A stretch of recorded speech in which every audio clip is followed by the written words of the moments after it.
like I'm not the best, I want to be the best, and I want to be a D1 wrestler as far as wrestling. I want to be a high level black belt as far as like leg locks and passing. It's always having to take that humble mindset of knowing that you don't know enough. Just like you said, when you get beat up on day one, shoot, man, I suck. I don't know anything. And so it's putting yourself in bad positions and letting someone beat you up because you suck there.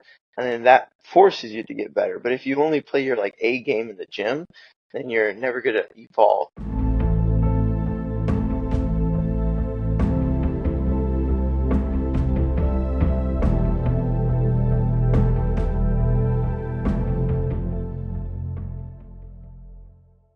Hello, friends. Thank you for tuning into this week's episode of the Mayn Idea Podcast, where today I have the pleasure of sitting down with Andrew Tackett. If you want to see this podcast grow in 2024 and continue to hear from incredible guests, please take 30 seconds and leave a 5-star review on Spotify or Apple. And if you enjoy the video format, subscribe to the YouTube channel. This helps tremendously with organic show growth and placement.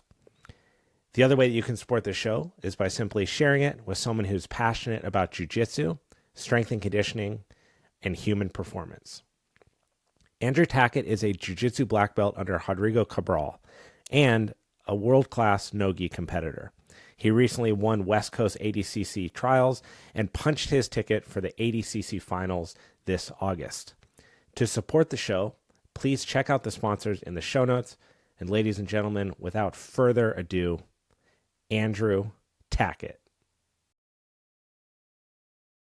Well, Andrew, I've wanted to get you on the podcast for a long time. I'm very grateful that Victor Doria connected us. He was eager and excited to get you on as well. So thank you so much for taking the time out of your training schedule with short notice fight coming up, just getting done with West Coast Trials. It means a lot that you took the time to be here. Yeah, man. I mean, I always like jumping on podcasts just because it gives me a moment just to like talk to people and just to completely like zone out the world and just, talk. Because a lot of times when we're talking in public, we're always talking about something we're going to do or something we're about to do. So I like podcasts because it's just like no stress. You just get to talk with someone and be genuine.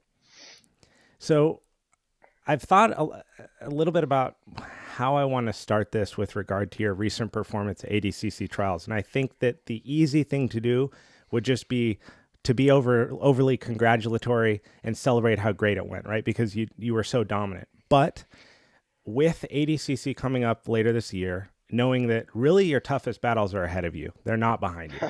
And being an elite grappler like you are and an athlete and someone who's dedicating their time to something that they care about, I'm curious what your reflection is as far as things that you could have done better, places that you felt you maybe came up a little bit short, and ways that you want to improve your training so that when you step on the ADCC mats for finals, all the lights are there, all the people, the nerves are going to be heightened. It's a completely different experience than dominating at trials. So how are you going to improve before we see you again? That's a great question because I look back on my performance and I think I didn't do enough to win, but somehow I still got the wins. But we're our biggest critique, and I think that's the only way we can get better. I look back and I see so many mistakes that I made, but yet I was still able to get the win. Yet if I'm going to the actual ADCCs, I will not be able to afford to make mistakes because that will cost me the win. Just the level, everyone can't make mistakes, to be honest. So yeah, the way I'm going to improve is just by like dialing in my game, obviously adding some new stuff to my game because 5 months is a long enough time to like learn new stuff, and Right. honestly just being sharper, being smoother, and not letting the big stage and the big lights get to me and throw me off my game. But man, I'm so excited. It's be so cool competing in front of all those people on lights. It's where I like to thrive. So I'm Yeah. very excited. Well, you're an exciting competitor. You're someone that it's clear that you bring your best effort every single time you get on the mats. That's shown in instances like throwing up after the tournament. That's not happening to people that are putting forward 25% of their effort. That's because you're going all the way and then fighting with your will and getting even further. So you're someone that's exciting. You're someone that you and your family bring energy every single time that you come.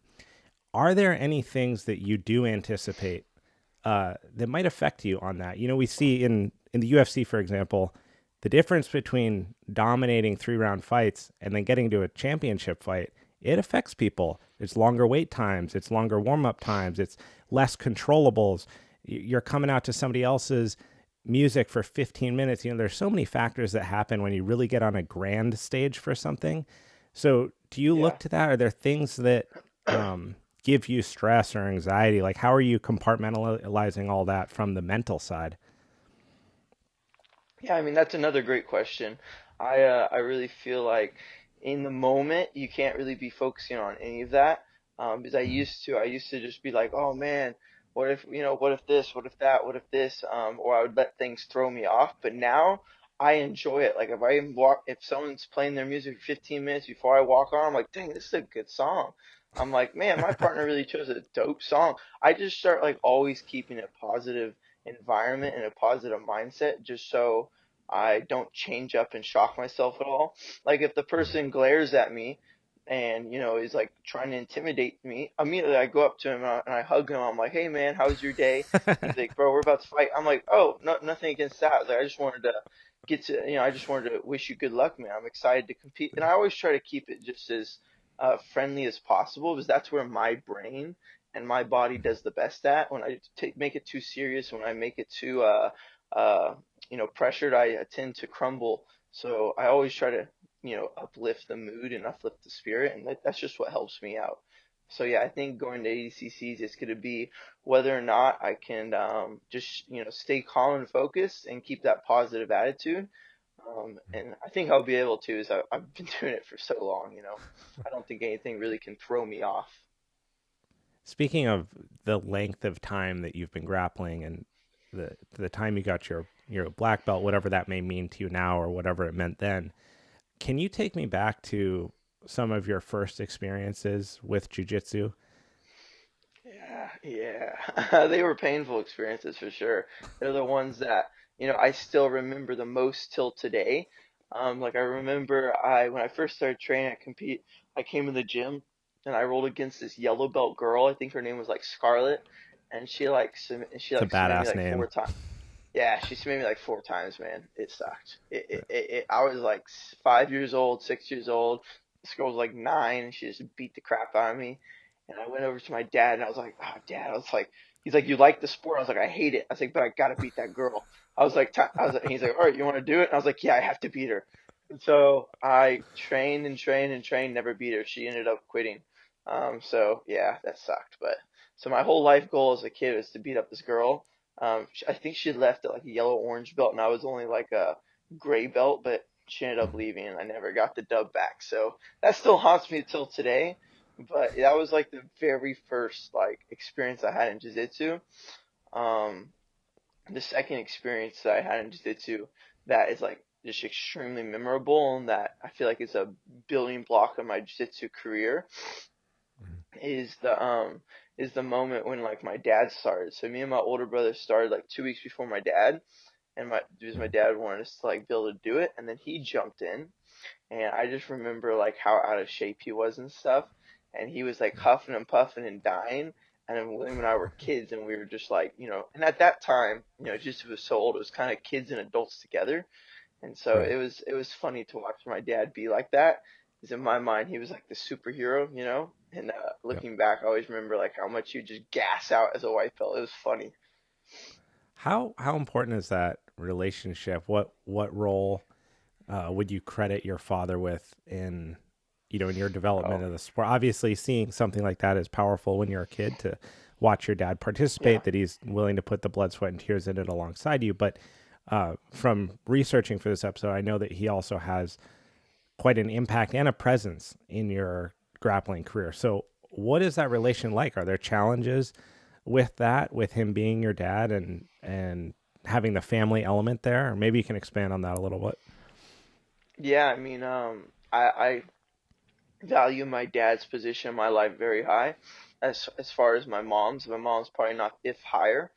But I mean, both my parents are amazing. Like I remember like parents in the gym would just come over and ask my parents like, how to parent because they were like, you guys are doing such a good job. We need help, sort of thing. And they still like, we're older and people in the gym, because my mom works the front desk at our gym, and people will just come up to my mom and be like, now, when Andrew's doing this, like, how did you deal with it? And so my parents, they're great people and great parents. So yeah, I think my dad played a big role in just keeping me motivated, keeping me focused, keeping me, on track, not pushing me too hard, not letting me push myself too lightly, but showing me respect and all sorts of stuff. Like he just did an all around good job, and I think not without him or my mom, I wouldn't have been able to be where I'm at right now, and with the mindset I have right now, is everything I learned, is from them. So yeah, thank you, mom and dad. How do you how does a parent do that? Like I remember, competing in sports from a very young age. I skied competitively for 12 years, but before that, swimming, soccer, like that, everything that you can do as a youth. And I was very grateful to have parents that I would say mirrored your family's approach. Like they were supportive and they wanted me to push myself to do better, but they weren't breathing down my throat every way. And I have seen athletes, really talented kids in various different sports, absolutely implode from parental pressure. Where it's almost like the parent wanted it 10 times better than the kid did Yeah. because maybe they're living out, failures of their own youth or something like that. But how do you manage that with your parents? So like is there a conversation you have with them where you're like, hey, my kind of limit for getting feedback from you guys is here, or is it just natural that they are handling that very well? Because it's something that a lot of families struggle with when they're trying to motivate their children. Yeah. Yeah. No, I completely agree. I think the biggest thing with like parents not being able to motivate and connect with their childs is that the child doesn't feel like they have their parents' respect. And always remember as a kid, my mom and dad, they start off and they're like, Andrew, respect is earned. You got to earn our respect. And then they kind of switched focus and they were like, we're going to show you respect so that I love that. you want to show us respect. At the end of the day, the parents are way much more mature than the kids, so they gotta sometimes take a step down and humble themselves before the kids to make the kid feel like they're appreciated so that the kid will listen to the parent. And once they started taking that approach, man, I was just like really, really wanting to like let them impact me, really, really wanting to like let them, speak into my life. And it was just the conversations at night would just go so much easier because I knew they had my best interest in mind. But I see a lot of parents nowadays, coaching their kids and stuff, and their kid doesn't even really want to listen, or their parent is only, what's the word, is only like a support partner to them. And they're not Right. even like a friend. And I feel like, as a parent, you need to be your kid's best friend, and your kid needs to know that you are their friend and that you want to help them. So it just makes the whole job easier. I feel like if there's kind of that outlook and that like mentality in that relationship. And my parents, they did a great job in that. I never felt like I wasn't loved, or I never felt like if they were disciplining me, it wasn't so I would get better, like I knew why. So this creates a very interesting person in Andrew Tackett. You have love from your family. You have a very clear awareness, right? Like you're demonstrating right now that you're mature beyond your years, but you can think about this from a withdrawn perspective. How do you become such a vicious person when you're on the mats? Hmm. It's always striking Yeah. to me when I talk to people like yourself that have such candor in who they are and how they act, yet Yeah. it's almost like the mats are an expression that you don't get to be in the rest of your life Yeah. because you're a good person. So Yeah. how did you start to develop that? This like it's a tenacity, a ferociousness, an unwillingness to give up, but it Yeah. comes off as you're respectful. Like you mentioned, you give your opponents a hug beforehand when they're mean mugging you, just because that's who you are. But then you watch your matches and it's 120% out of 110 Yeah. to get the job done. So how did you develop or how are you developing that component of your psychological game Well, of it you was ne being tenacious? that, that's a great question. It was really never hard for me to give my all because I had extreme ADHD, just like extreme. Like my first coach almost told my parents he couldn't teach me. He almost was just Really? like, yeah, man, it was bad. Like I was a very, very, very, I'm still very energetic. Like If either you love me or you hate me, either you like if you're wanting to go to sleep, you don't want me around, type of person. Right. And I completely realize that about myself, but I just, it's something that I'm not willing to change because I love the energy level being so high. So in the jiu-jitsu world, competing, I'm really just getting to put my natural self out there. Mhm. Because when I'm in a public form or I'm teaching classes, like I have to like mentally tell myself, all right, Andrew, calm down. Don't let yourself get too riled up. Just calm down, stay focused. I'm always telling myself that. But in a tournament, I'm just like, be free. Just go. Yeah. Let yourself out. But and it's not like I'm like having like I'm flipping that switch and I'm being like, like the switch Right. is already flipped. I'm just controlling it every single day. So it's Yeah. like my ADHD and my energy just gets to be able to be released in the match. And, Mhm. and I've game planned, because me, I make stupid decisions in tournaments. I believe people have seen that. Like I'll just fly and triangle someone and pull guard and no points period. Um, Right. I do some pretty terrible stuff. I remember was fighting Kenta at Worlds and I was up by 2 points and he almost passed my guard and we stood back up and I pulled guard again. Like I was like, Yeah. why would I pull guard again if he almost passed it? And there was a couple of minutes left. Like why not just try to Right. play takedowns with him? So my ADHD gets the better of me sometimes, but I game plan so well before my matches with my brother and my coach, so that Mhm. I don't even need to think in a match. I just know what I'm doing already, and I can just let myself go. But it's fun. It's a blessing for sure. Well, I think it's definitely, if I could choose to either have an insane engine and need to tame myself, then have no engine and have to build it and then have to turn it on. That's a whole another mountain to climb. Yeah, Uh, but this also, this spells challenges for any athlete. If your regulation of intensity and maximization of recovery are really important things to be elite. And it's something that you see, the best athletes in the world spend millions of dollars on recovery, not just training. So, how do you get yourself to, you recognize who you are and this mentality that you have at baseline, just kind of like your natural gear that you operate at and having to tailor that back. But how do you control in your training rounds? How do you control when you're training with an opponent who turns the intensity up a little bit unexpectedly? Because jiu-jitsu is so by design just damaging on the body. Like if you train even as a hobbyist, it's going to beat you up. If you're trying to train to then be elite at the biggest stage at the highest level, it's almost like you're always injured and you're just trying to work yourself back just enough so that you can then compete. So, how do you yeah, manage that when you're in your training with your coach, with your brother, with your teammates, to not be going 120% all the time, yeah. 7 days a week, and then get injured all the time? Yeah, well, I think that's a great point because a lot of professions, a lot of sports have on and off seasons.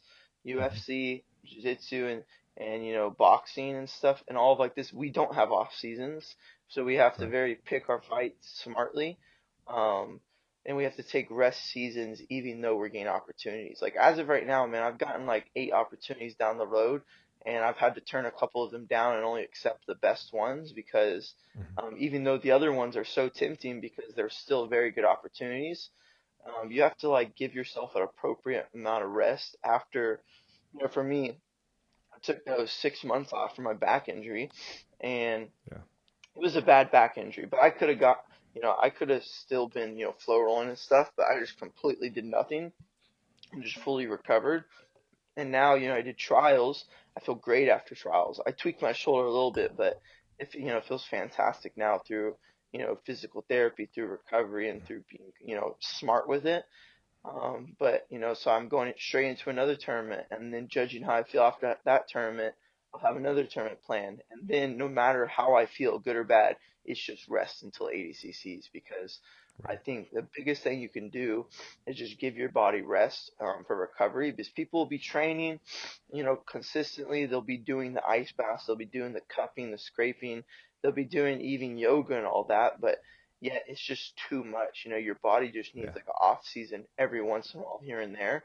And that I feel like that's key as a jiu-jitsu athlete. Like my brother after trials, he's taking like a month off and then he's get into Mm-hmm.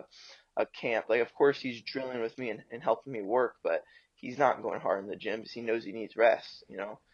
So I think that's the biggest thing that pulls top athletes apart is like, even though you feel good, and even though you have an opportunity, declining it just so you can rest and recover, you know, because it's very important.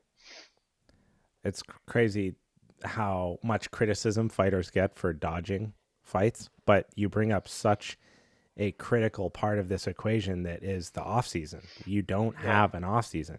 You can go play 126 games of basketball, and then you can take 5 months off and recover, and maybe you get a surgery that's minor, and you recover from that, and you do some PT, and you don't have that luxury. And it's a sport that is tough to become successful and actually turn it into a career, right? You can ride the bench in the NBA for $350,000 a year for a decade.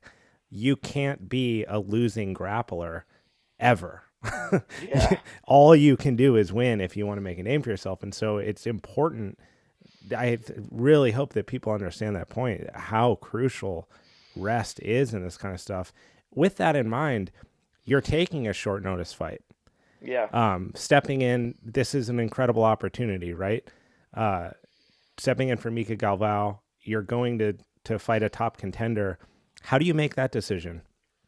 Yeah, so basically before trials, my manager Victor was like, "Hey, you know, depending how you are after trials, let's try to get straight back into competing." And right Mhm. after trials, like, man, I feel good. And he's like, "All right, let's try and get you a fight." So I kind of already had the idea that I was going to go into a match, whoever it would be against, right after trials. So I had that mindset. And then when I heard Mika got injured. Rest in peace, Mika. He'll be back even stronger for sure. But you know, Tommy Langaker popped up, and you know, I've wanted to fight him for a while. I've seen him fight some of the top guys in the gi. I've seen him fight some of the top guys here lately in the nogi. And you know, I for the longest time, I would really pick and choose my opponents. As a fighter, you have to. You can't just go out there and fight someone blindly. You have to fight someone that you know is going to put on a good match with you. That you know that's going to challenge you. You know, you can't just fight the best every match. You can't just fight the worst. You have to, pick what makes sense. And Tommy makes sense, man. He's freaking tough. He's gonna challenge me so much. He's gonna show me, what I need to work on before ADCCs. He's gonna beat me or lose against me, and that's the excitement, that I love. Yeah. Um, so I'm ready for Tommy. You know, I know he's gonna be a tough match. He's freaking big. He looks freaking jacked, but and he's like he's a Viking, so it's gonna be pretty cool, man. All you just do a couple more back days in the gym and you'll be fine. Yeah, That's their yeah, game plan done. That's easy. yeah, yeah, Uh, can we have an honest conversation about fear? I yeah. think that It's a good, this is an interesting topic in fight sports because there's so much confidence and there's so much mandated confidence that you have to have if you think you're going to go anywhere. You need to believe that you're the best in the world and that you can beat anyone. Otherwise, you've picked a horrible line of work, right? yeah, yeah, But you hear a lot of times when you get an honest reflection from a fighter after a big moment when they win. A lot of them say, "I was the most nervous I've ever been." Right? Sugar Sean just said this post fight. You've seen even guys like Sean Strickland talk about nerves being in the yeah. ring. The people that their persona or how they are in public is not that, and then they tell you that they were nervous, and it's almost a surprise, even though deep down as a human, there's no way to step into a ring, an octagon, or onto a mat without any kind of nerves about it. So, how do you handle fear? Do you get scared? Do you ever get worried before you get on the mat? And maybe even a Yeah, deeper version of that is knowing the condition your body's in, right? Because only the fighter knows how healthy their body truly is going on into a match. yeah. But you've decided to be there. So you can't make that Can't excuse back out. publicly, Yeah, right? Exactly. So how do yeah. you deal with fear? How do you think about fear and how does that play into your game plan? Well, that's a great question because you have to narrow it down. Why are the reason you're fighting? What are you fighting for? You know, are you fighting to be the best? Are you fighting to prove something? And I think a lot of times people fight for the wrong reason. They're fighting, for me, I'm not fighting because I have to. I'm fighting because I love to. You know, I'm still very young. I'm turning 21 very soon, but I'm still 20. And, I don't have to be fighting. I don't have to be making a crazy amount of money. I'm single. I don't have a bunch of crazy bills and stuff. So for Right. me, I compete with no pressure. And so it's so nice. I feel like, these people in the UFC and these people at higher level in jiu-jitsu, they're competing because they kind of have to, because they have to make money. And maybe that's not Mm. always true. But they definitely still have a lot more pressure on them. And, Right. I still feel very pressured because I'm a winner and I like to win and I'm extremely competitive. And if I lose, like it sucks, And the biggest thing that sucks to lose for me is disappointing my mom. Like she won't talk to me for like a week. She won't like do anything. So that I have a lot of pressure in that sense as well. But I turn that pressure and that fear of losing and that fear of disappointing people, and that fear of not having success into just like motivation. I tell Yeah. myself that, this guy's gonna be tough. This guy's gonna be, very strong. But it's like, man, I hype myself up. You're your best hype man. It's like you're 10 times more prepared than this dude. This guy's prepared, but you put in the work. And Right. you may be not your body may not be feeling the best because you beat yourself up during the training camp, but he's just as beat up. You guys have put in the same level of work, and I just start hyping myself up. So I think it's like how mentally strong you are as well. Mhm. But no, I do get nervous, but I can shut those nerves off instantly with just, being my biggest fan. And I don't think a lot of times people are that way. They're not their biggest fan. They try and stay humble, but then they lose that confidence. Like you can be humble and still be confident in yourself. I agree. And then you can be overly prideful and, and then deep down you're not even confident at all. So Right. yeah, I try to be humble. I try to keep an open mindset, but at the end of the day, I'm my biggest fan. I'm hyping myself up with confidence and with with just the focus, and that's how I kind of deal with nerves. I know everyone deals with it differently, but Mhm. I've been competing since I was 6, and over time, that's what I've found is just the best way to do it for me. I used to before my matches, funny, I used to before my matches tell myself like, get mad at this guy like stole your car. This guy like Yeah.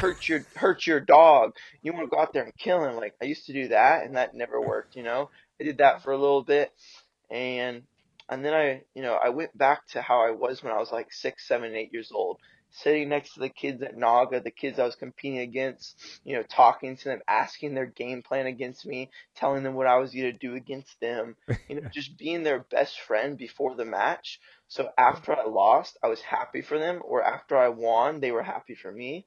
And so I really just kind of like resorted back to being a kid again. I just like Mhm. really focused on being pure, just being on, kind and just not worrying about anything else. But if my partner beats me, I'm happy for him. So just that took the pressure off me like tremendously. So yeah, hopefully at ADCCs I can, hopefully they don't have like a red side and a blue side. Like I can actually go up to the guy I'm fighting and I like, hey man, good luck, love you, bro. Hope you don't get hurt. Please don't injure me, and just like talk with him Right. and stuff. So yeah, I hope, hopefully there's not security guards and be like, no, you can't be back here. I'm like, gosh dang, I'm gonna do Right. terrible now. I haven't talked to my opponent yet. Well, you can expect now, if anyone listens to this, their game plan is going to be a jerk to you Yeah, because they know it'll get on your skin. It's it's interesting. You look at athletes in fight sports and the way in which they promote themselves, and there's advantages and disadvantages to both.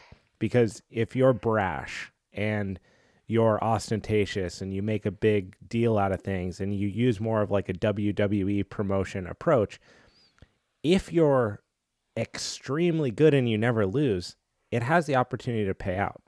yeah, But you can also do it by being truthful to who you are and have integrity. And to some people are that way, so that's actually their personality. But some people, when Victor and I were talking, we used the example of Dustin Poirier, right? Dustin yeah, Poirier has been himself the entire time that he's fought, and he is a respected legend, and he is incredible to watch. And it's taken a lot of time for him to get to the place that he is, but he did it the right way by being who he is, and that person is respectful and humble. And he never yeah, got baited into the BS and trash talk that wasn't necessary. Whereas you look at some other guys, and they're all over the place, right? Really aggressive, in your face, trash talking, but behind closed doors, they're shaking hands and kissing babies. yeah, And I think it's such an important part and a message to other people that are aspiring grapplers that you can do it by being yourself, and Yeah. that's actually more valuable to the fan because it feels genuine, but then it's Yeah. more valuable to you because it's your strength. And And you now can you sleep can at go night. up and you can, yes, exactly. How did it, like, for you to arrive here from where you were before, talking about this old version of yourself that's almost like an actor preparing for a role that they're going into where they have to be like maniacal. And so they're like, it's as if the other person in the scene, punched your mom in the face or something like that just to get in that space. How did you make that evolution and realize that that wasn't serving you and that you did have to get back to this child version of yourself? Yeah. I mean, I don't want to be like too crazy with it, but like at the end of the day, it's just like my belief system, and Mhm.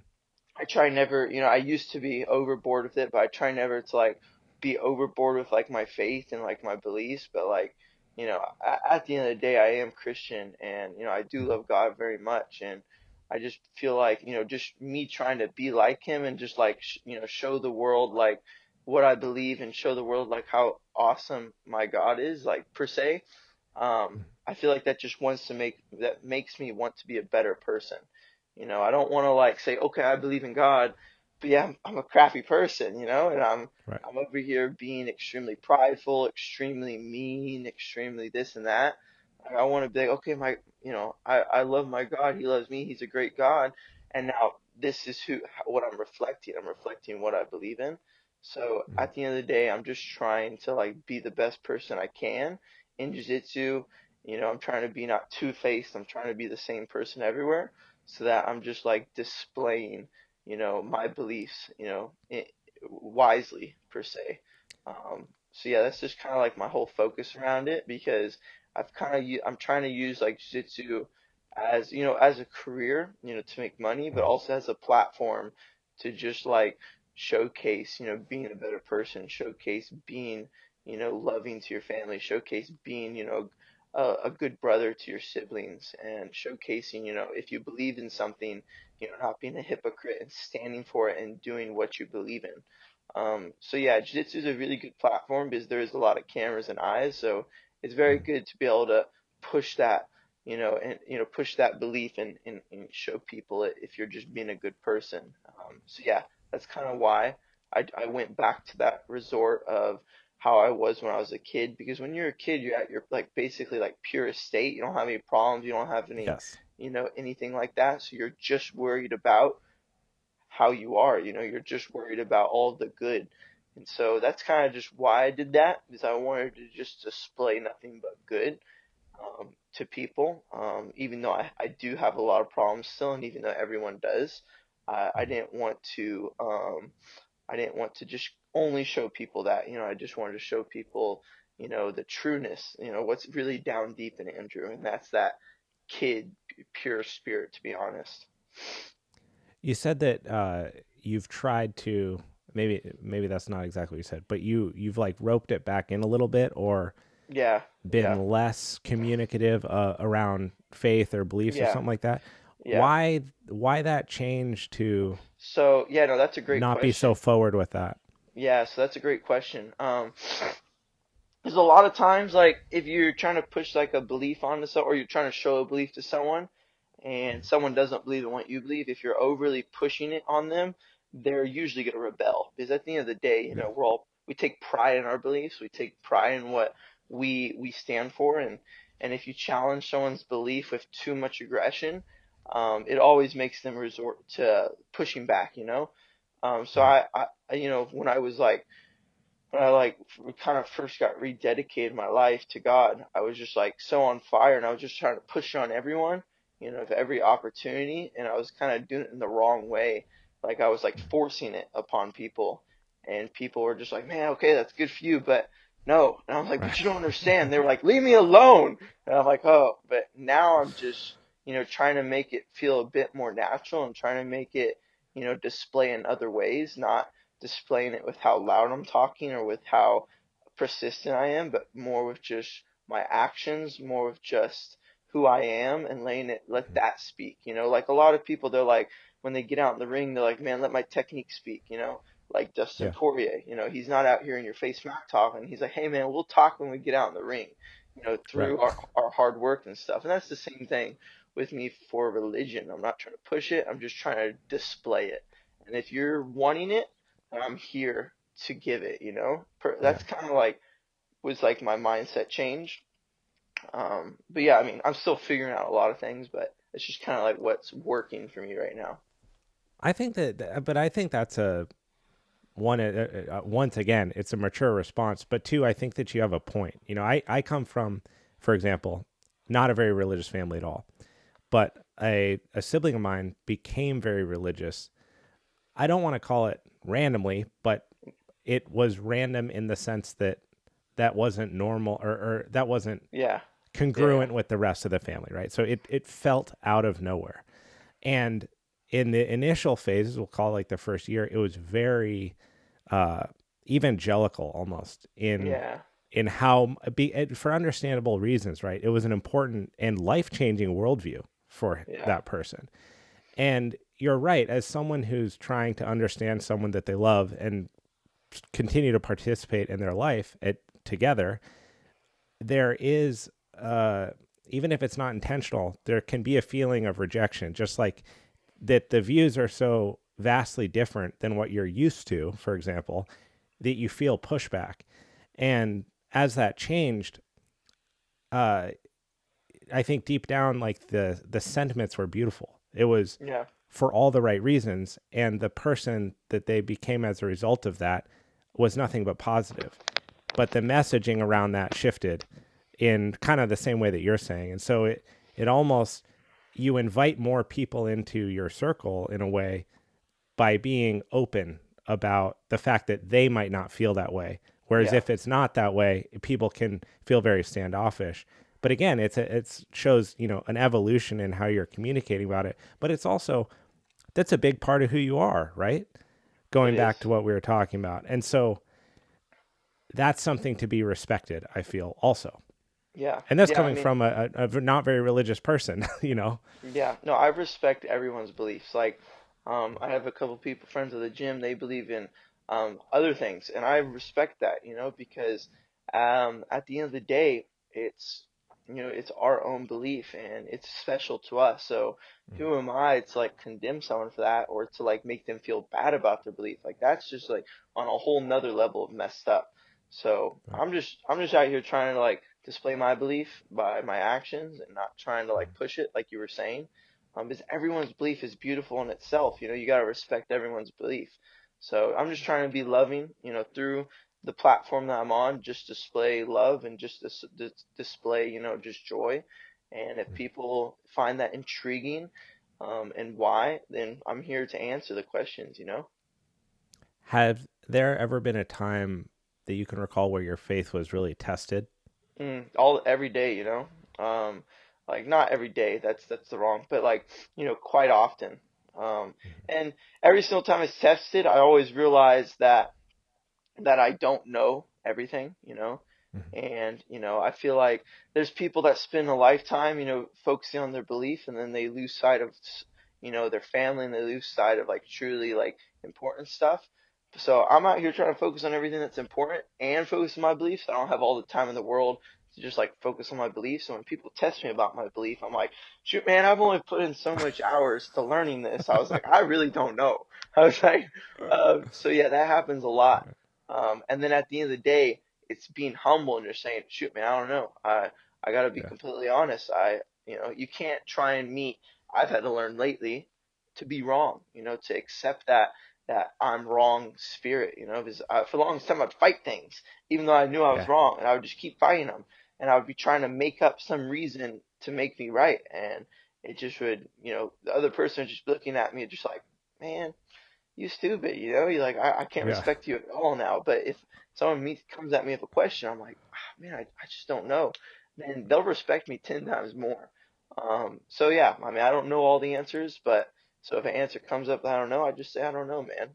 Um, and I felt like that's worked out the most because there are people in my life that have the same beliefs as me, and they've just put, like my dad, for example, like he put so much time into just like spending time with God and just like learning, and I always ask him questions, and it just always seems like right. And then I ask other people questions, I'm just like, oh, I'm like, oh, like where'd you Yeah. hear that? I'm like, that don't sound right. But so yeah, but that's kind of the that's kind of where I'm at with that. But man, but honestly, Jiu-Jitsu has made everything in my life stronger. Because Jiu-Jitsu teaches you that persevering spirit. It teaches you to go after your goals as strong as you can. It teaches you as an athlete, man. I'm just so blessed to be an athlete because you learn so much life lessons. You learn Yeah. to take care of stuff in the moment. You learn to take care of stuff now, not later. Like an injury, for example. If you get an injury, take care of it now, not later. It's going to get worse. Same with problems, not procrastinating on problems, because they're going to get worse. So Jiu-Jitsu teaches you so much examples. That's just one particular example, but Jiu-Jitsu teaches you so much examples. Um, and if you can learn through Jiu-Jitsu about life, then man, life will be so much easier because the penalty of not learning it in Jiu-Jitsu is you just get submitted or you just get beat Yeah. up. The penalty of not learning it in life is you're going in debt. You're losing something. Yeah. Yeah. You're falling back down the ladder in the hole. So Jiu-Jitsu's taught me a lot of life skills, and I'm just so thankful for it. It's refreshing when people say they don't know the answer. I actually think that it's an admirable quality, and it's something that you can respect on the face, because the most frustrating thing is a know-it-all when they're wrong. And one of Yeah, the most respectable things is someone who's curious about learning more.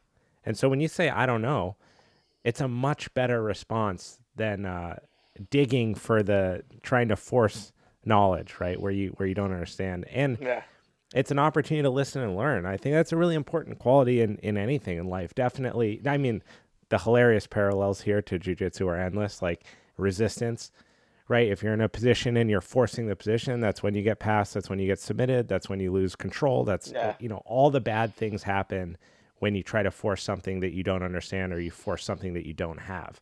But when yeah, you're able to flow with it and you're able to transition and go between things and not hold on so tightly, that's when you become much more proficient.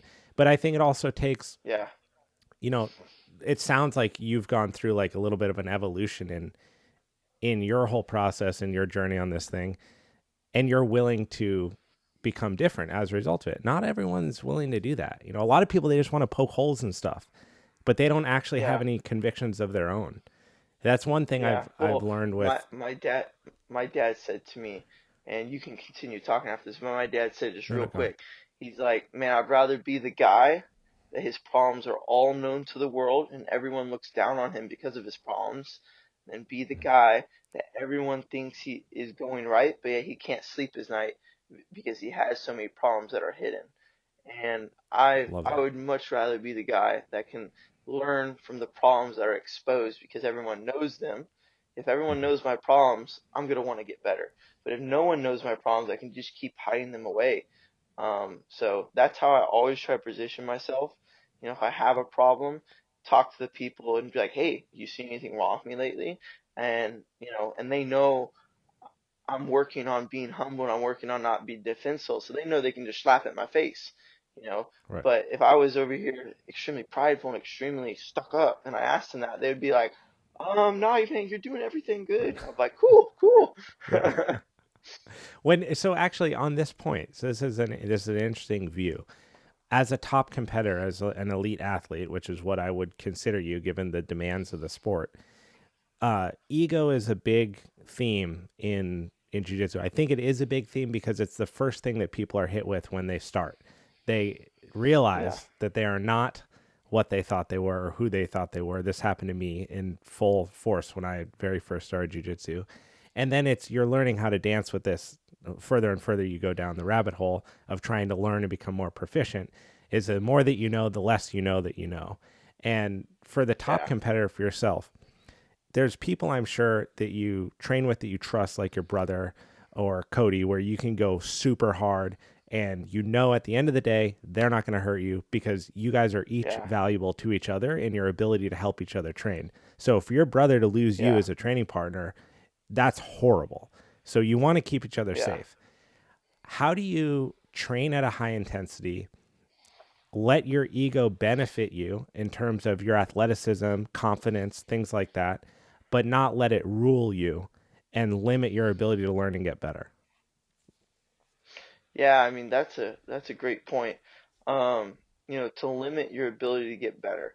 Um, I think that's a great because I've struggled with this a lot in the past, thinking I was better than what I was, and a lot Mm-hmm. of people tell me like, "Oh man, no, you're so good, you're so good," and I'm like, "Shoot, man, no, to be honest, I'm not. Like, I know a couple of good things, I know Yeah. a little bit of everything, but it's like I'm not, I'm not the best. I want to be the best, and I want to be a D1 wrestler as far as wrestling. I want to be, a high level black belt as far as like leg locks and passing. I just want to be good everywhere. So." It's always having to take that humble mindset of knowing that you don't know enough. Just like Yeah. you said, when you get beat up on day one, shoot, man, I suck. I don't know anything. And so it's putting yourself in bad positions and letting someone beat you up because you suck there, and then that forces you to get better. But if you only play your like A game in the gym, then you're never gonna evolve per se. So I think the biggest way to keep that humble environment, train with people, and to not hurting people and not getting injured is like setting boundaries, setting boundaries in anything. Like, for example, if you don't want to gain weight, then set boundaries on your macros. If you Right. don't want to get hurt, if you don't want to get hurt in jiu-jitsu, then set boundaries like with who you can train with or what positions you can go to, and don't break those boundaries. A lot of people they're like, oh man, my knee's been kind of hurting, and I'll be rolling with them, I'll be watching out, but then I'll accidentally grab their leg, and I'm like, oh shoot, and they're like, no, no, you're fine, you're fine. You said your knee's just hurting. I was like, why would you not tell me no as soon as I grabbed it? And they're like, oh yeah, yeah, you're right. I'm like, bro, if my neck's hurting, like I ain't letting you do no chokes on me. Like as soon as you grab my neck, I'm tapping. And I'm like tap tap tap. And they're like, you're like, is everything wrong? I was like, no, I told you my neck's hurt. And people are like, oh Right. yeah, yeah, that's right. You know. So it's like setting boundaries and stuff that's hurt and not crossing those boundaries because a lot of people they start feeling good in a role and they're like, oh, maybe I Totally. can. Maybe I can go from dark chocolate to regular chocolate and not get fat. You know. So it's like just but yeah, just It's setting so those true. those boundaries and just not yeah, just not crossing them. But Yeah. yeah. Dude, it's so funny you say that because similar to your injury, I just recently, February 14th, I ended up in the ER for a C6, C7 herniation that started referring tons of pain into my hand. Oof. And long story short, I'm in PT currently, like you were for your back. And so this past month has been a huge experiment on doing exactly what you're talking about. And their temptation Yeah. is high. You get in the academy, you're psyched to be there. You've warmed up, you're feeling a little better than you were. You maybe do your corrective exercises, but you start rolling. People are like, hey, are you okay? And you're like, yeah, I'm dealing with a neck injury. And they go, cool. And then the first thing they do is reach for your neck, right? Not their fault because they're just doing their thing, Yeah. but you have to shut it down. And it is hard. It's hard. But Yeah. like what you're talking about, respecting those boundaries on yourself, and that's true for any athlete in any capacity, it's the hardest thing to do. How have you become so effective at that? Like, you're a great example because you are a world class competitor. But to hear you even say that shows that you understand how to recover from injury. And that's such a Yeah. hard thing for people to do in jiu-jitsu. They tweak their back Well, deadlifting, yeah. they roll the next day. And you're like, what are you doing, dude? Well, You're going to I'm not completely blow yourself out. yeah, I'm not an expert in it. I'm still learning, but like the oh man, this is gonna haunt me for the rest of my life. It just really is. My team gives me a super hard time because I was really known for in my past just being super stupid. Um, and I've gotten a lot better, but so about 2 weeks before trials, my I was doing like bench, like close grip bench, Yep. isometric bench. So I'd like come down, like hold it for 10 seconds and then push it back up, that type of Yep. jiu-jitsu strength. I don't think in jiu-jitsu reps is good for anything. Isometric strength, plyometric strength is exactly what you need for jiu-jitsu. Never bodybuilding, never really even powerlifting. Powerlifting's good, but you know, it's not how strong you are, it's how strong you can be for how a certain amount of time, So I really like isometric and because you're always squeezing in jiu-jitsu and stuff. So I was doing close grip bench, and I was like, oh, let me warm up my shoulders before. So I wanted to warm up my rotator cuffs. So I started off with like a light rubber band, warmed them up, and I don't know what I was doing because with those small little muscles, you're only supposed to use small little weights. So then I went to like Correct. a 10-pound dumbbell, and then I went to like a 10-pound dumbbell, and I was like, oh shoot, my shoulders are feeling really strong. So then I went to like a 25-pound dumbbell, and then I went to a 30-pound dumbbell on rotator cuffs, and so Yeah. yeah, I felt good, and so I did bench afterwards, and then I finished off with some like shoulder raises, holds, and finished off with some arms, and came to the gym, hurt my shoulders. Why? Sweet. Because I just went way overboard. Yeah. And so, yeah, it's just stuff like that. Not doing, if you want to be the best in the world, you have to be the best in the world everywhere. You have to Yeah. be a physical therapist. You have to be, a nutritionist. You have to be a professional athlete. There's so many different things you have to be very good at. Unless you have a lot of money and you can just buy everything. You buy a physical Yeah. therapist, buy a nutritionist, buy a personal trainer. But if you don't have that money, then you just have to be a professional everywhere. And you have to set boundaries, like I was saying, and not cross them Mm. ever, ever, ever. There's some things you can cross, like maybe, you know, like pushing on the assault bike, like to blow out your lungs, Right. or, stuff like that. But not deadlifting, 600 pounds before you go train that night. That's just like an extreme boundary not to cross. But And so it's yeah, I'm lessons that learning I'm that, sure and you've I've been learned, learning it. right? It's lessons I've learned through doing it on myself. Yeah, It's yeah. hard. So I understand why it people is. make those mistakes, because lifting weights feels good, strength training feels great, and once you're kind of like jujitsu, like once you're past your warm up and your heart rate's a little bit elevated, you have more blood flow and circulation, the muscles are feeling better, you feel better. And so when you feel better, Yeah, you're not thinking about the fact that you're going to roll later that afternoon or you got an early session the next morning. You're thinking about the moment, and so it feels good and you push yeah, yourself. The problem is that rest is a discipline in and of itself. That is the hardest thing for someone who has energy and likes activity to do, is to dial it back. How do you control for like your volume and your intensity and your workouts so that what you're doing in the gym, your strength training and everything like that, isn't holding you back from working in the yeah. academy the way that you I, want? I I totally got that. So it's like knowing what your body is going through. So if my back's hurting, nothing on my body ever just has a freak accident. You should never have freak accidents. You shouldn't, unless you're extremely weak somewhere, or if someone fell on your Right. knee or slammed you in the gym. Like those are freak accidents that make sense. But you shouldn't just be rolling and your back slip out. Like that's obviously Fully agree. something's weak. Something's weak somewhere. Something you don't have enough health somewhere, like you're dehydrated. Like, there could be so much factors. So you should be taking care of everything so you never have a freak accident. So, but you could have little tiny injuries that work their way up to a freak accident if you don't, if you cross that boundary.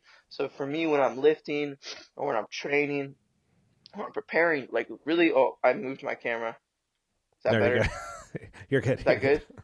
All right, Yep. all right. So let me go back a couple of seconds. So for me, you know, really listening to my body is the biggest key. So let's say my neck is hurting, um, and I'm lifting. Maybe early that morning if I know I'm going to train pretty hard that night, doing some like very light neck physical therapy on like an iron neck, just like building up Yep. those muscles. Not right before training where my neck's gonna be tired, but give enough time to like recover before training, or maybe working my traps that morning so that they'll support my neck, or if my shoulder's hurting and I'm doing a back day, like really listening to my body and not lifting too heavy. Um, Yep. so for me, another example I could give is my hips were hurting, and I was like, okay, I want to lift heavy legs today, but I just know I'm not. Okay, let's do a physical therapy day. So Right. I did really light hip flexors. I did core. I did glutes, hamstrings, all very light. And I wanted to lift heavy, but then I felt great. My body felt supported. those Yep. small muscle fibers felt tight, and then I was able to train that night. But maybe if I just ignored that and trained hard in lifting and then I trained that night, I probably would have, made the injury worse or hurt myself.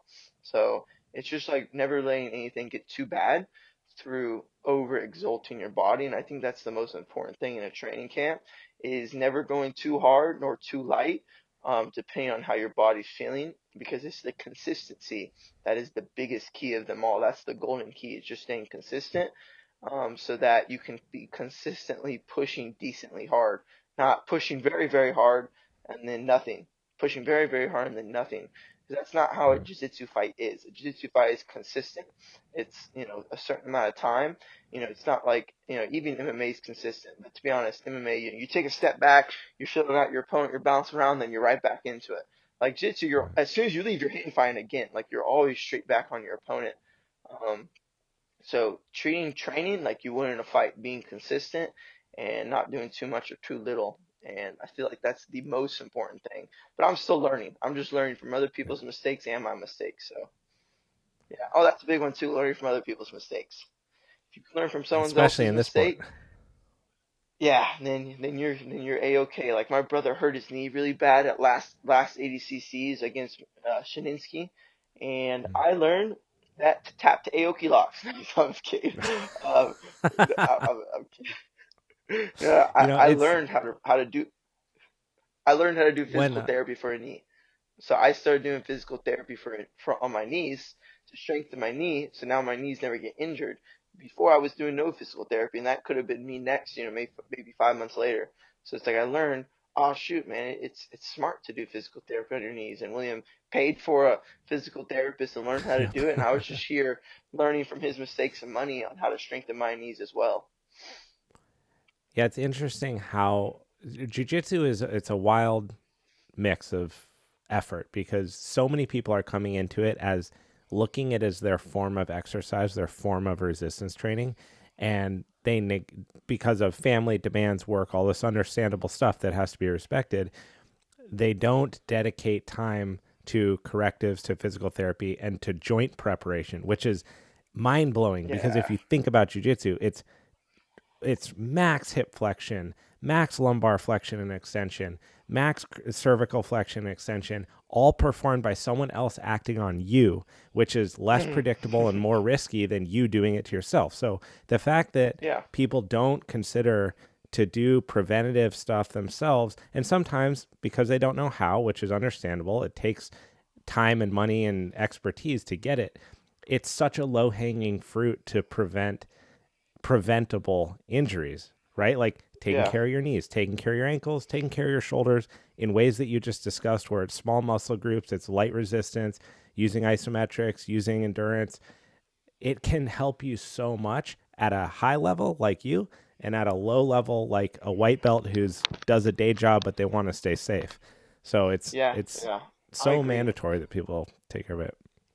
I completely agree. I am so what's the word? So of such a believer in physical therapy. I Yeah. my back was bad. It was very bad. And if it wasn't for physical therapy, it still would be bad. It probably would be worse. But man, it's got so strong. I only feel it if after a really, really hard day of training and I'm like laying in bed and I can barely feel it, but man, it's like I'm still being consistent with it. Like I will have to be consistent with my back injury probably for the rest of my life. Um, Yeah. and because it's a very bad injury. And so I don't want to ever have a really bad injury like that again. Um, so, like my knees are great. I have very healthy knees. The only way my knees are getting hurt is if I just stop physical therapy and then they just Yeah. have a traumatic experience. Um, but my shoulders are, my right shoulder is actually decently bad. I've dislocated it twice, but it was never like broken or anything. And it was just like it just, stretched the ligaments out when it came out. So I can't ever stop doing physical therapy on my shoulder or it will get worse. Like I have to build up my rear traps. I have to build up like my subscapula, like my all of the areas that help hold my shoulder together and keep it strong. And since I'm doing that shoulder, I have to do this shoulder. So I know this shoulder will always be safe as well. So it's just like always having that prevention work Yep. mindset to where you never are like, dang, now I have to take a year off or 6 months or 4 months off because I just had a traumatic experience. When Bro, you look please to never have a traumatic experience again. when you look to jujitsu as a sport, something you've been involved in since you were 5, 6, and how well you're performing now, right? In the hopes that that continues and that ADCC goes well. When you dream about where your life could go and the heights that you can reach within the sport, what comes to mind? Do you see yourself as someone who wants to pursue legacy and be recognized within the world of jiu-jitsu? Would you like to one day step outside of jiu-jitsu and dabble in mixed martial arts or even any other opportunities Yeah, that come from that? Like, where do you see your jiu-jitsu career going beyond the future, beyond yeah. just ADCC? And that's a really good just like mindset, just like always focus on the future. I try to never focus on the past unless I'm trying to learn from my mistakes, Mhm. but yeah, I always have a future mindset. Of course, being in the present as much as I can, but I always like to think about the future. It's what helps me fall asleep at night, just Yeah. like thinking about all of the good possibilities, and then I just pass out, versus focusing on like all the things I have to do, like the negatives, and then I stay awake until like 4 a.m. Right. So yeah, I mean, I see myself being, I want to be the best in the world, man. I really do. And I know to be the best in the world, I have to beat like people like Kay Rotolo, Miko Gavala, Dante Leon. Yep. I have to beat people that are on that level. And I think it's something that I'm capable of. I believe in myself. Um, I know I'm not there yet. I humbly admit that I'm not there yet, but I know I can be there very soon, with the proper mindset. And so, yeah, man, until ADCCs and until after ADCCs, I'm just gonna be trying to always evolve, always get better, never thinking that I'm good enough, and just pushing hard as I can.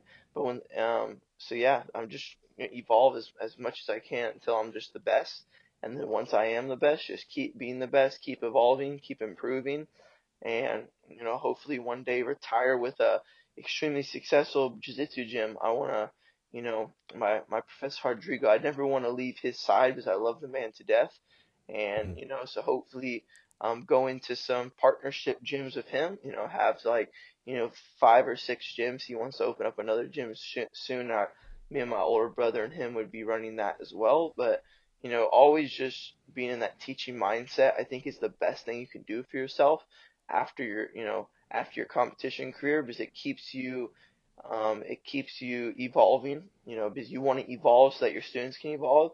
You want to get better so that your students can get better. And I think a lot of professors get comfortable and they don't try to evolve themselves, and so that they end up not being able to teach their students the best they can. So I just always want to be in that mindset of getting better in jiu-jitsu so that even when I'm a professor one day, I can teach my students properly. Because right now I am a professor of our kids program, and we have kids programs can get crazy. They can get so big. Yeah. We do have a successful kids program. The other day we had our first 40 kids class, like 40 kids in a class. Um, and I can't forget how many kids we have all together, but to have like 40 kids in one class, like you're like, shoot, man, our kids class is pretty freaking big. We don't have like any top level competitors yet. Um, but we will get there eventually. So I love being a kids class teacher because I can relate to kids. Mhm. Um, because kids are just so, what's the word, so like not so pure, and I can relate to that mindset. Um, but I do want to be, in my own gym one day. I do want to have a successful adult and kids program because it's just so cool. It's so cool to be able to teach people and guide people. Um, it really is. So that's like the future goal is to have a jiu-jitsu gym. And I know there's so much bigger goals, like you can make so much more money at other things, but I just think it's just such a cool thing, to be a owner of a gym and teach students. Like it's just really cool to me, and it's a fun job to do.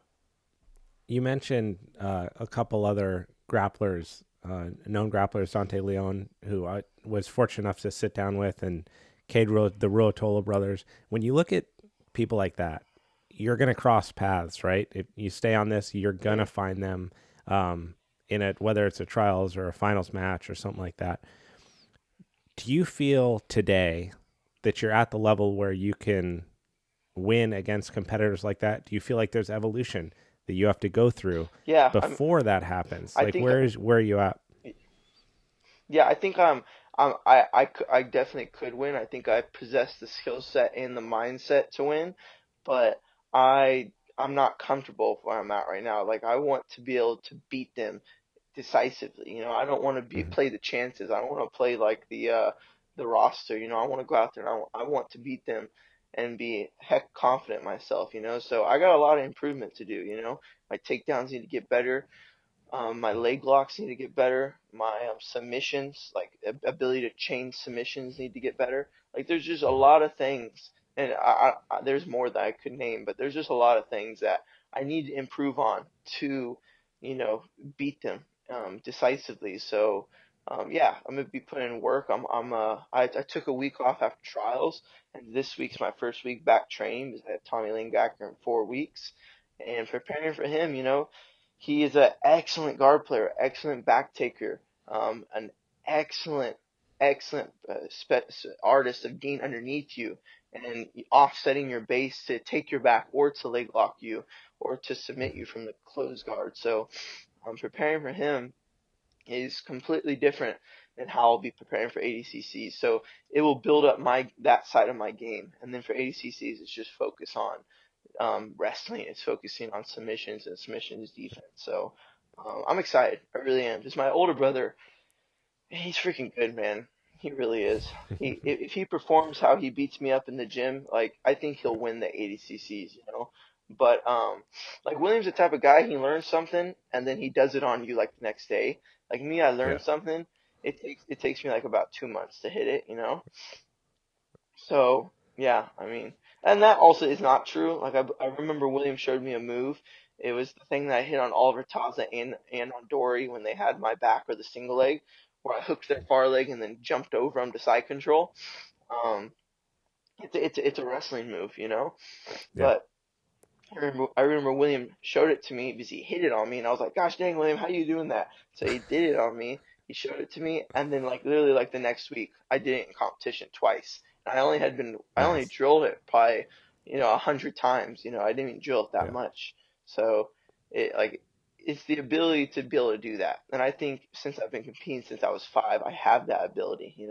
I have that ability to make up stuff. I have that ability to just let stuff come natural because it's just what my body knows. So yeah, I have a lot of preparing, but I do wanna say I think Andrew can do it. I think William can do it. I think we can do it. We've been preparing for this our whole lives, and so with the right mindset and hard work and mentality, man, I think we can. I think we can podium and win it. So I'm excited. When was the last time you put a gi on? Yeah, so I put a gi on every week. Oh, good. But Hell I'm yeah. not, yes, yeah, but I'm to be honest, I'm like, I want to compete in the gi, man, I really do. But every time I want to get back into the gi, something big in nogi happens. I'm like, oh, well, Yeah. time to train for, training the nogi again. Like I, you know, I wish I would have always stayed more consistent in the gi, so I would have been, able to just like jump in competitions. But there for a little bit, I just like completely stopped training the gi, and I purely focused on nogi and got really good at nogi, and then and I was like, oh shoot, I gotta start training gi again. I'm not at the level where I could compete at the best at gi by any means, so I would have to Right. take like 6 months and just train gi and just focus on gi to be at that level again. But it just, for me, it just doesn't make sense to do that because it would take away from my no-gi and I'd get bad at no-gi and then I'd Yeah. be good at gi and then I'd have to get re good at no-gi. So I wish I would have always kept the balance where I didn't like get too low at one or the other. But I still train the gi. Um, I train it like once or twice a week, and I do love it. But in no gi training camp, I don't train the gi at all. Like right now, I'm probably starting next week. I'll stop training the gi just to like, during gi classes I'm drilling no gi, you know, Yeah. and during no gi classes I'm training. So but as of right now, I teach a class tomorrow in the gi and for the adults, and I'll train with them, and then I'll probably train Saturday, and then after that it's just all no gi till my fight. But yeah, I like the gi, man. It's really fun. It beats up your fingers. It makes you strong. It's almost like you're training weights while you're training, so it's fun. But It's yeah, I also, like I no gi mean, better. I at do. your level, it's a the opportunity cost of training gi is very high because it pulls away from time that you could be spending doing the thing that's giving you all the opportunities. Like you're super Yeah, dominant in no gi and you keep getting awesome opportunities there. So why shake that up? Especially in a sport where the other guy isn't. You know, the top no gi competitors are your guys are training no gi. So if you stop and they don't, right, they're just going to get better than you at it. So it's that's a tough trade off, yeah, which is good for the sport to some degree. And it's giving Nogi competitors more opportunity. Like it's growing fast and it's yeah. bringing more But eyes onto it. it is sad because it is taken away from like the trueness. Because the trueness of the sport is gi. It started in gi. Right. When you think jiu-jitsu, you think gi. When you think no gi, you think more wrestling. Like it's Yeah. not. It's not jiu-jitsu. It's like the evolved version of jiu-jitsu. So it is sad that the more people push for no gi, the more gi dies. So it's like I never would want gi to die. I love the gi. I just do I have a love for gi. It doesn't make sense. It's sad that I have to say it. It doesn't make sense for me to like push as hard as I can in the gi and lose what's pushing me in the no gi. But I wish the best for gi. I love the gi. And I hope one day, maybe I can be competing with the best in the gi. Well, you've got your work cut out for you, right? With this short notice fight that you're taking. It's going to be tough. You know it is. I don't need to tell you that. Yeah. And it's going to be exciting for us as fans and viewers to watch. And then, of course, the biggest spectacle, you know, for a second, you walk out onto the mats. It's ADCC. You get to the finals, the lights, the people, announcement, Bruce Buffer's calling your name. What do you feel like in that moment? Oh, just ready. Just ready. I get chills down my spine. I get those excitement goosebumps, and I just start laughing. I just start laughing. I live in the moment, and I'm just like, it's go time, baby. I'm not ready for anything else. I'm just like locked in. I can almost close my eyes and think about exactly how it's gonna play out. It's just gonna make me excited, man. The more Yeah. people I see, the more lights I see, just the more in the moment I feel, and just the more hyped I feel. Um, Lights have never been a problem for me. Attention has always been what I wanted. Yep. There for the longest time I struggled with seeking people's attention and approval. So I don't struggle with that anymore. So now when I just naturally get it, I'm like, let's go. I'm like, I didn't even have to work for this. I was like, I'm just getting it. So yeah, it's cool. I know a lot of people shy away from lights and cameras, but me, I just come alive. It's just like the more the merrier, the better I perform. Will you throw up after your ADCC performance? Probably, probably. Yeah, probably. I mean, like I said, everyone's like, "Oh, you got such a good gas tank." Yeah. Yeah. I mean, I do, but I am so tired in my matches. Like I just have the freaking spirit not to give up. I am like after my match against Andy Varela or against Dory or against Haas, like I was like backstage. And I was like, oh my gosh. I was like, people, quit talking to me. I just want to lay down. And it's just like I get super tired. I do. Um, but I don't think I have the ability to be broken. Like I just don't think I've never thought in my mind, oh dang it, I'm gonna lose. I've thought, dang, this guy's beating me up. He's better than me. But I'm just like, you can still do this, Andrew. You can still do this. And I just keep pushing. I remember, when Mika beat me, like, what was it, like 2.5 years ago? Um, and he like was beating me up. He like mounted me a couple of times. He like was just like he swept me, and I was just like, damn, I'm getting beat up. I was like, I'm probably gonna lose this. I was like, but I can still do this. I was like, it's not over till it's over. So it's like just have that mindset. It's just you don't have the ability to like gas out, because gas out is all monkey mind. I believe Yeah. if like when you're tired and you feel like you're gonna throw up and stuff, like you can definitely push more. You can. I think the max is if you were just to pass out there. Like you were to push your body so much to where you just physically your body shut down, you passed out. So it's like I will push until that moment happens, you know? So yeah. Interesting actually. Now having been able to talk to you for an hour 15 minutes and learn more about your mentality and the way you think, how did you feel going into the Andy Varela matchup? Because Yeah, from a yeah, personality standpoint, it's a polar opposite, right? Very yeah, like he is that brash kind of walk forward. Like it didn't strike me as someone who you would be chatting with before and like giving a hug to and high fiving. Um, yeah, I would expect more like mean mugging, looking you up and down, putting that energy out there. yeah. So how did you feel before you stepped on the mat against him? Yeah, man, I was freaking nervous. I was. Everyone was just like, "Oh man, I can't wait to see you against Andy Varela. I can't wait to see that match. It's gonna be so cool, Andrew." I'm like, they're like, "That's the match I want to see. Can we see that match first round?"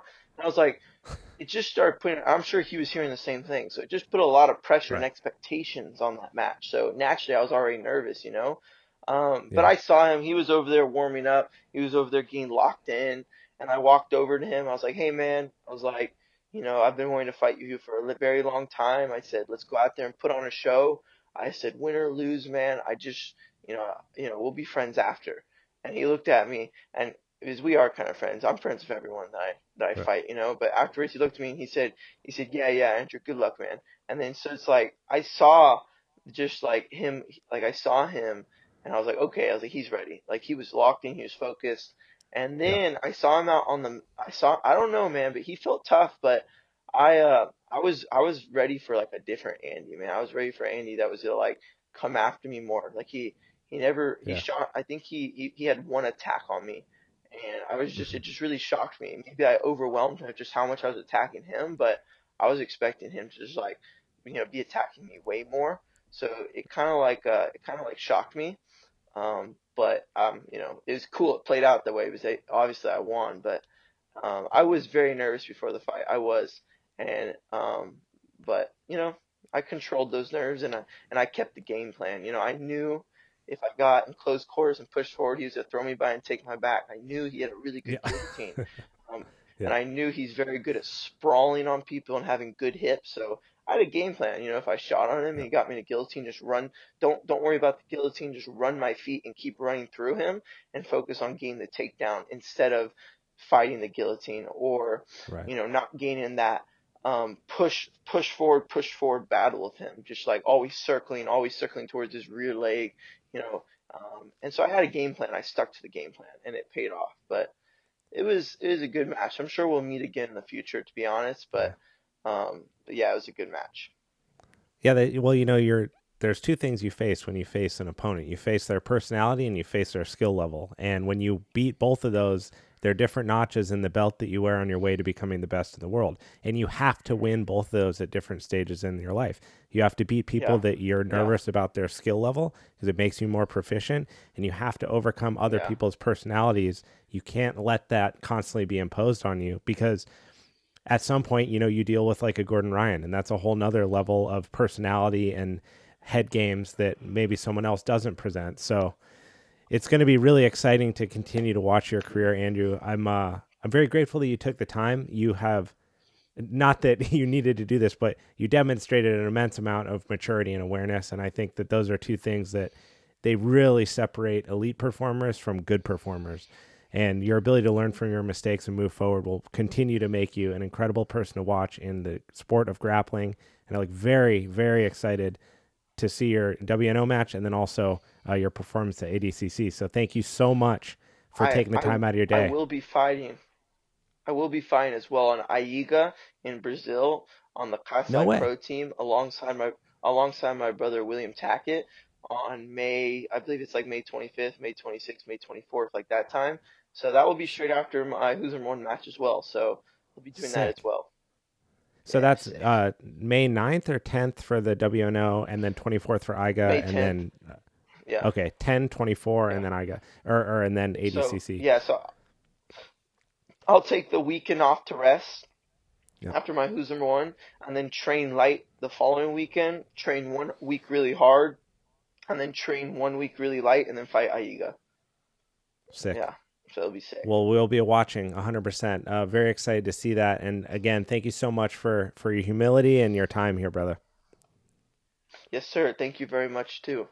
Hey, friends, Abe here. Thank you so much for tuning into this episode and sticking around to the very end.